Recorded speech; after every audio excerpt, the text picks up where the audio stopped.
everybody, welcome in. I want to discuss today a little bit about Stephen Smith and the ties to the Murdaugh family. And now, after 8 years, Stephen Smith's case is being investigated as a homicide. I mean, how does that even make sense? That now, because of Maggie and Paul Murdaugh's deaths, why wasn't it a homicide back then? Let's dig a little. Let's see what we can find regarding Stephen Smith. And with that, let's get into it.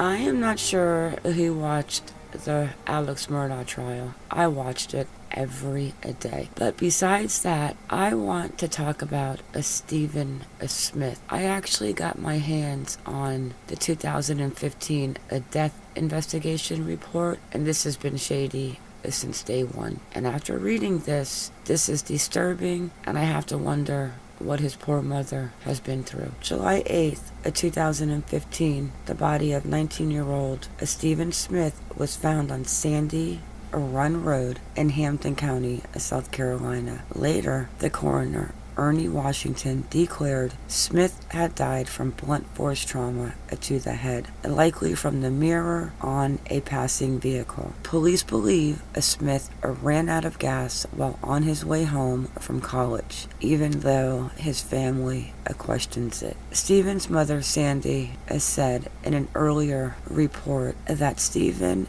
did not run out of gas, but he immediately contacted his sister for help. He called his sister one night when he ran out of gas, and he hid in the woods and would not come out until he was sure it was her. We know for a fact it was not a hit and run. Stephen would not have been in the roadway, his mother said. I started to dig last night in Stephen Smith's case, and I've got my hands on the official accident report and the autopsy report. Something is so suspicious about this, and there is so much information that I am going to have to do these videos in 2 or 3 parts. Let's start with the key points on the initial accident report.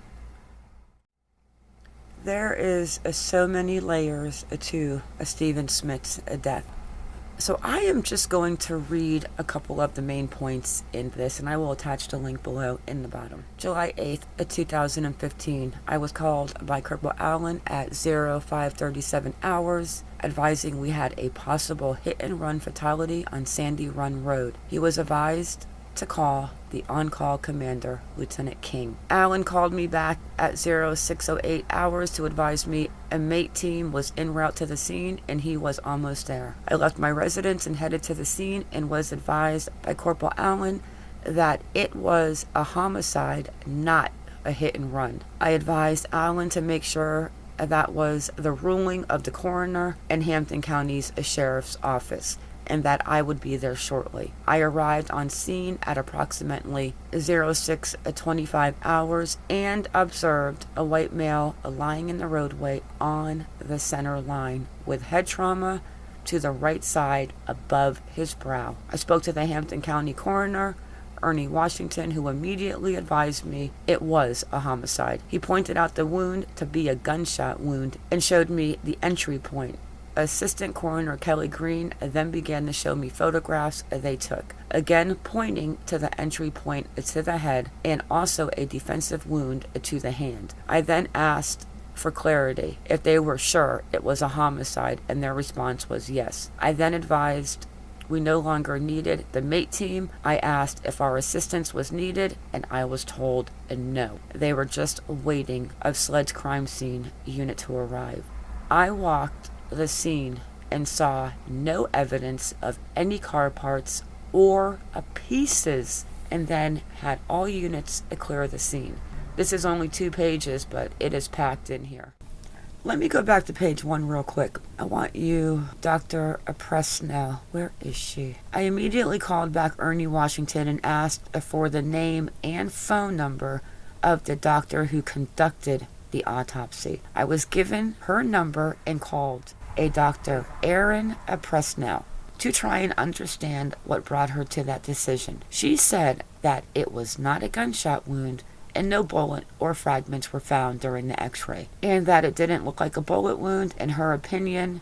And since Stephen was found on the roadway, she could only theorize that it had to be a hit and run. Are you kidding me? It honestly sounds like Presnell was paid off. Somebody was paid off. This is absolutely insanity. Let me see what else I'm going to touch on in this part 1 of this video, and then we are going to probably wrap it up. There's so much. Stephen Smith's mother never thought that her son was hit by a car. She actually wrote the FBI a letter in 2016 mentioning Buster Murdaugh as a possible suspect in her son's suspicious death. And she also noted the duo's alleged secret romantic relationship. Sandy Smith accused local authorities of covering up critical evidence in order to protect Alex Murdaugh's surviving son, Buster. The grieving mother, who has long disputed the death ruling, said the Murdaugh family involved themselves in Stephen's death nearly immediately. In that part we are going to touch on in part 2. Kaz and I were blown away but not surprised at what we found last night regarding Buster's uncle. The one thing I noticed of the Murdaugh family, and especially after digging into Stephen Smith's death, is what they like to do is cause an accident and then sue for money. I do not think Alex Murdaugh's brother is squeaky clean, but that's my opinion. The brother that I speak of, that we will talk about in part 2, is Randolph Murdaugh. Let's jump into a letter that Buster wrote accusing 2 people of Stephen's death and saying that he had no involvement. I also know that they played baseball on the same team together. Did they have a fling? Could you imagine Buster being the next round of the Murdaughs to practice law, but he had a love affair with Stephen Smith, or who knows what they did. But could you imagine if that got out before any of the things that happened with Paul and Maggie? And my thoughts and prayers go out to Paul and Maggie, Stephen, their family, their friends, and may they rest in heaven. And here is the statement of Buster Murdaugh, 3/20/2023. I have tried my best to ignore the vicious rumors about my involvement in Stephen Smith's tragic death that continue to be published in the media as I grieve over the brutal murders of my mother and brother. I love them so much and miss them terribly. I haven't spoken up until now because I want to live in private while I cope with their deaths and my father's incarceration.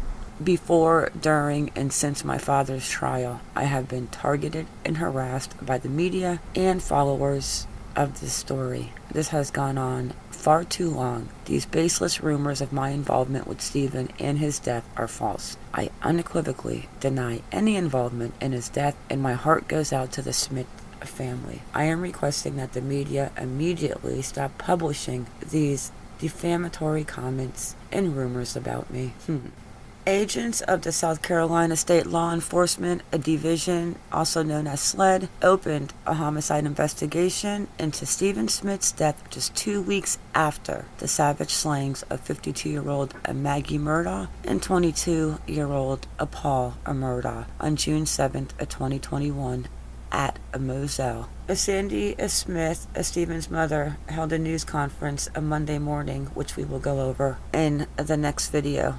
And also Stephen's sister's interview at the police station is very interesting. We'll go over that too. That's why I'm thinking maybe this has to go into a live as well. There's so much. With her new attorneys, Eric Bland and Ronnie Richter, announcing they were launching a new investigation into Smith's death, including a petition to exhume Smith's body. That petition is expected to be filed within the next 10 days, with Bland telling reporters he was confident the court would approve it. It is abundantly clear an independent review of Presnell's autopsy of Stephen Smith must be conducted immediately, up to and including exhume of Stephen Smith's body from its resting place in Gooding Cemetery in Crocketville, South Carolina. I wrote last February, such a drastic step may be the only way to start uncovering the truth. Everyone, that is it for part 1. Thank you for coming in. Please make sure you click that like, the subscribe, and the bell for notifications so you do not miss the next time we drop a video or go live. Everybody, have a good day or a good night wherever you are in the world, and stay vigilant. I am out.